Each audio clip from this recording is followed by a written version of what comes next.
Let's continue to add some more details of these feedbacks. It looks like there are lots of unknowns, and in fact there are lots of details that we still don't understand, but that doesn't mean that the models are not producing incredibly reliable results. Each time a model is built, there are historic simulations made, data is used for validation, calibration, and so on. But we cannot ignore the fact that more details are needed for better accuracy of predictions and projections. And the feedbacks we must understand to see which one are going to be of most relevance and salience for the coming decades into the later part of the 21st century. You can imagine that soil respiration is going to be quite sensitive to warming, so that feedback then has to be understood. This is a schematic from this figure showing soil warming related to obviously global warming as well, and that's going to affect the soil carbon pool as well as a plant biomass through biophysical and biogeochemical feedbacks. As we know, CO2 fertilization is one example of how warming associated with CO2 increase is going to affect biophysical and biogeochemical feedbacks.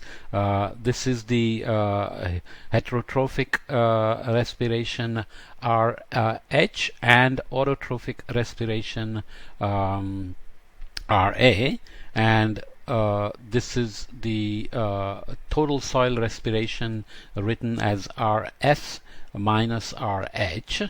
So that indicates that there is not a significant change under warming thus far. So you can see that the heterotrophic respiration here is 62%, and the autotrophic respiration is not as well known, I suspect, and the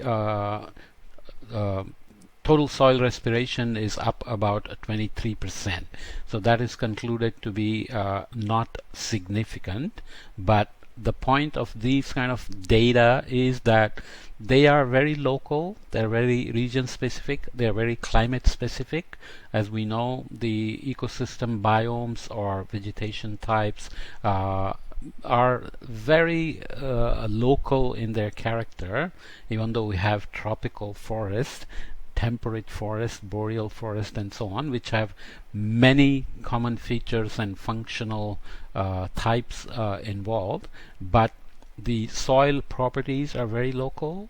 Even in a little place like a few square miles or kilometers, you can have multiple types of soil with differences in carbon content, nitrogen content, responses to precipitation, types of soils, and clay, loam, silt, sand combinations, and so on and so forth. So the idea is that the warming patterns are typically much larger scale than precipitation scales, and soil scales are even smaller than precipitation scales on many occasions. Okay.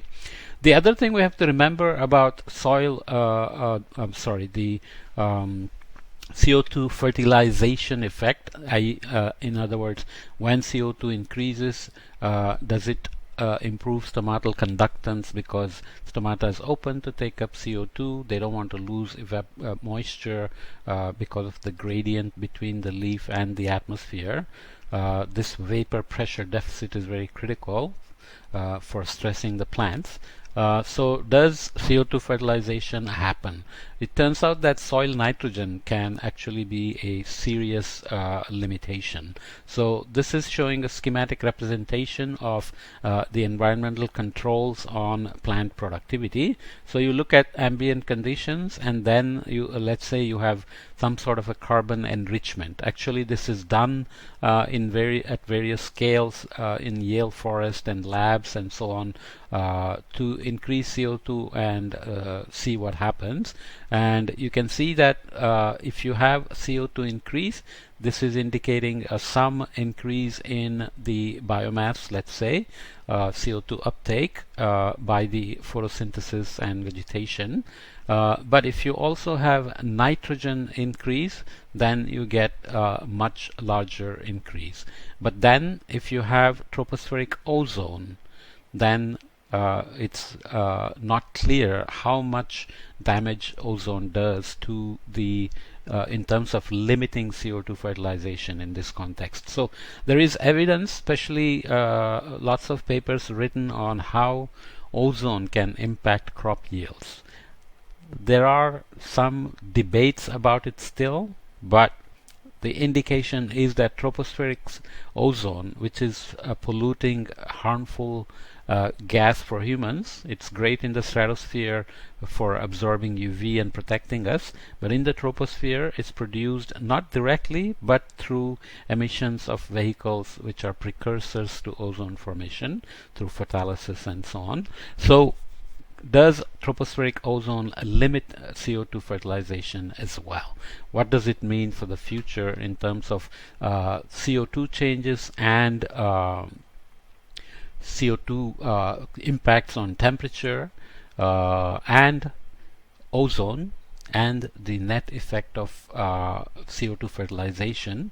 Because CO2 fertilization here is essentially additional carbon uptake by the vegetation.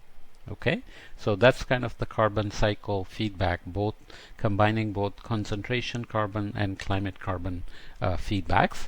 Now we will see that the nitrogen cycle is actually not at all independent of the carbon cycle. So there is very intimate interactions between them, and we'll see what that means for the feedbacks that we are interested in, right?